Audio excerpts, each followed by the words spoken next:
Hey, so I'm here with Justine Bloome, and she is the Chief Strategy Officer for VaynerMedia. She is also the author of a new book called The Mindful Strategist, which is the first in a series of the Mindful series. Justine, thank you so much for being here. Thank you for having me. Yeah. So she's also on a panel that I'm moderating today on reaching millennials. But first, I want to hear a little bit about the book that you released. If you could share what it is and why you wrote it.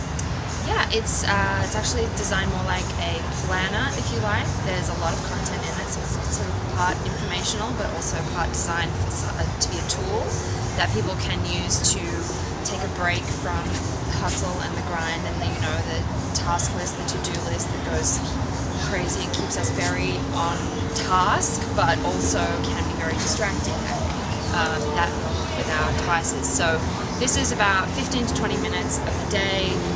There are 3 different types of prompts that are designed to bring more mindfulness into the way you view the world and view the problems that you're trying to solve. They are reflection, curiosity, and noticing. And they're really just there to give you a moment to kind of get into your body and get into your mind out of the hustle and see what's around you in a new light. And I think that when you do that, you start to make different connections and spark different inspiration and creativity when you take the time to do that. I love that, and I actually bought your book just a couple weeks ago, and it was perfect timing because this year I decided that I wanted to spend a lot more time reflecting, even with my team, making sure that we're having reflection time, and it's amazing how much more productive you are if you take a step back. And make so much better decisions. So yeah, that's awesome. So the other question I wanted to ask you is, you did a TED Talk on empowerment and what empowerment means and how it takes a village to really be truly empowered. So can you share a little bit about that message? Sure. So this is going back to like 2012, I think I did that talk. And I think I've really even strengthened my view around this. But it was at a time when I think my son was like maybe 9 years old, but I had him when I was very young and had him single, and so I learned a lot through that process about needing to ask for help and needing to as a woman to know that I have people around me who want to support me. And during that learning, which was tough for me, I know that some people ask for help quite easily, but I think for women it's often this notion of, well, we have to do it ourselves and have it all and be it all and all of that. So the empowerment piece, and that was a TEDx for Women event, so it was empowerment for women, and it was really, the message is ask for help. And all of those learnings then fed into a business that I started, which we did call The Village. The power of a village really came to life for me in my business. This was in Australia, where everybody was freelance, but we were collectively working around these different problems and client challenges. And just the beauty of how those lessons and asking for help translated into the business world for me was super energizing and very empowering. So that was really the core of the message. And I think that's like a theme in my life. I mean, even the Mindful series, this is about all the impact that mindfulness has had in my life, and then how I've applied it to business.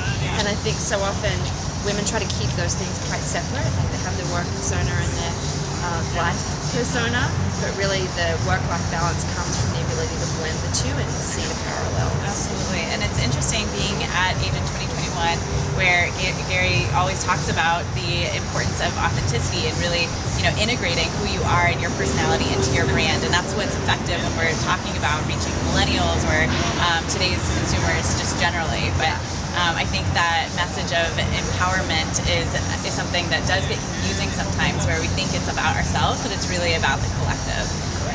So any thoughts that you can share on being Chief Strategy Officer? Is that right? Correct. Okay.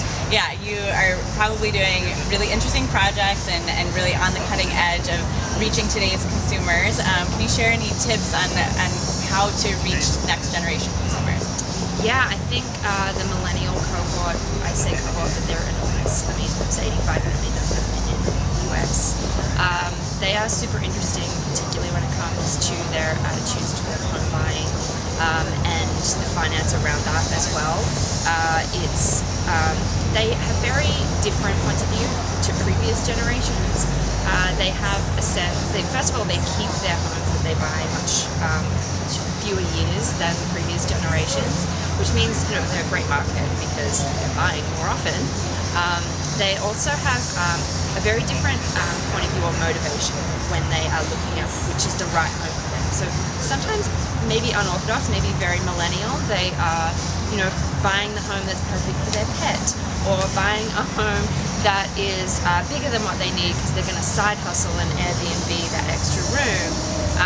They're also buying more in second cities, like their first home is actually like their second home kind of thing, because they've been priced out of the markets on the East Coast in these urban areas, so they are buying in more suburban or non-urban areas and having this second home as their first home and building the equity that way. So I think the other key thing about the millennial cohort in particular is we've seen the big rise of single females, and they are buying as single females at a rate double that of single males, and they're really not to be underestimated. They are buying this for them right now, and I think there is a re-education that's happening, that it's not she's buying this in the hope of like inviting a husband in or like starting a family. Like it's just like what she's doing for her right now, and that's a very different mindset. So sometimes like little quips from an agent that's sort of saying, are you buying this so that you can get married kind of thing? Like it can come off as a little passive aggressive, and really I think empowering her in that buying decision is the best possible way that you can be the person that's going to give her that sale and give her that pride of what she's doing in that moment for herself. That's really interesting, and I think, again, an important lesson to understanding your market and really understanding why they're buying or why they're in front of you. So, well, the last question I have for you is, what is empowering to you?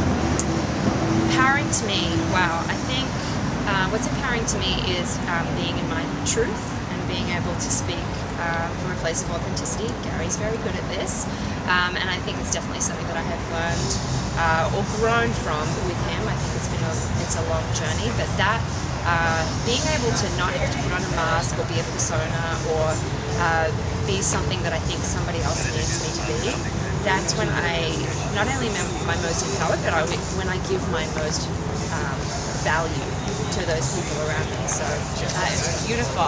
Okay, well, thank you so much. And how can people buy your book? They can go to themindfulseries.com and find us on social, like I said. Perfect. Thank you so much for your time.